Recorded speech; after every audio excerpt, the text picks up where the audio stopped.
Many people believe the Canada tourist visa is simple. Apply online, upload documents, wait, get approved.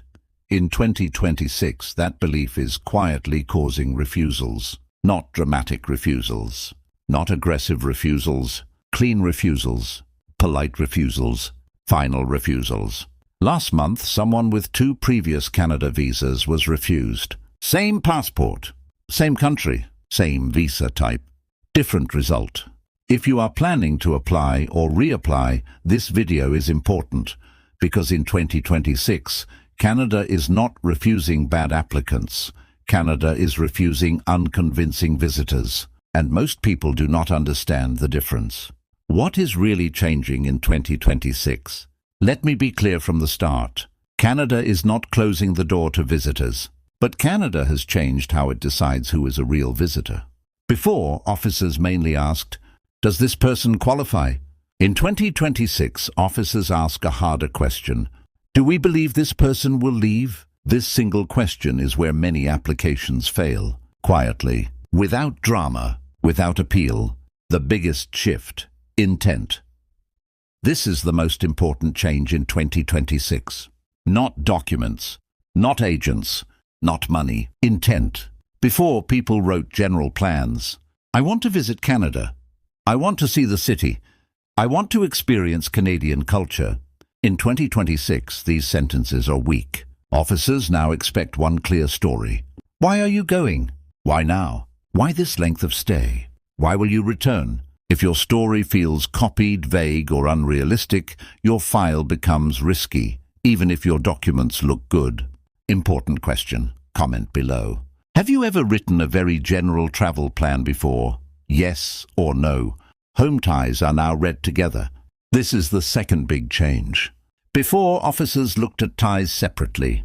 Job letter, family, travel history. In 2026, officers read them as one picture. If one area is weak, the others must be strong.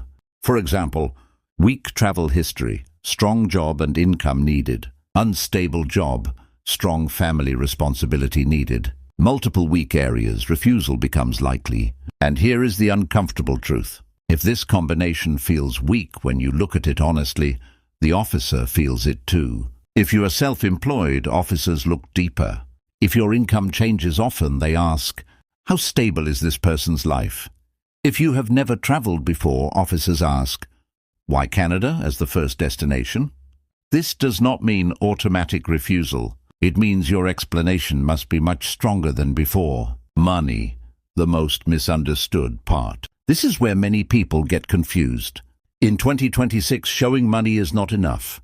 Officers now ask, where did this money come from? How long has it been there? Is it stable or temporary? Large sudden deposits create doubt. Borrowed funds raise suspicion. Money with no history weakens trust. Here is a real pattern officers are seeing. A self-employed applicant showed a high balance. Enough for the trip.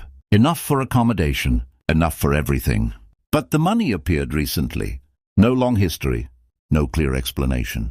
The application was refused. The issue was not the amount.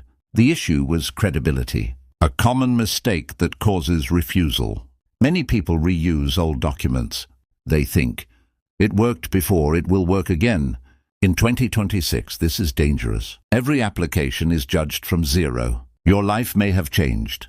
Your responsibilities may have changed. Your country's risk profile may have changed. Canada's immigration pressure has definitely changed. Old approval does not protect a new application, who is being refused more often. Refusals are higher for applicants with unclear travel plans, weak home ties, inconsistent stories, hidden long-term intentions. This includes people who secretly hope to work, study, stay permanently. Wanting opportunities is not illegal, but applying as a visitor while showing non-visitor behavior is risky. Officers look for signs, even if you do not say it directly. And once doubt enters the file, it rarely leaves. What actually works in 2026? Here is what most people do not understand. Approval is not about perfection. It is about consistency. Your documents must tell one clear story. Your explanation must match your real life. Your intent must make sense. Simple, honest, realistic applications now perform better than complex ones. Officers are trained to detect confusion, exaggeration, copied statements. Clarity builds trust, and trust decides the outcome. Who is still getting approved more easily? There is one group still getting approvals more easily in 2026. But many people misunderstand who they are. It is not about nationality alone. It is not about money alone. It is not about agents. It is about believability. Some people are still getting approved quietly, even now, because their lives, documents, and explanations make sense together. In my next video, I will explain who this group is, why officers trust them, how you can position yourself better. That video can change how you prepare. Final word. In 2026, the Canada Tourist Visa is not about documents alone. It is about intent, consistency, trust. Most refusals today happen quietly, not because people are bad applicants, but because officers are no longer convinced early in the file. And here is the reality most agents will never tell you. Many refusals happen before the officer finishes reading your application. If you want real Canada immigration updates, not false hope and agent promises, subscribe and stay informed. Final comment question. Are you applying for Canada in 2026 or are you just planning?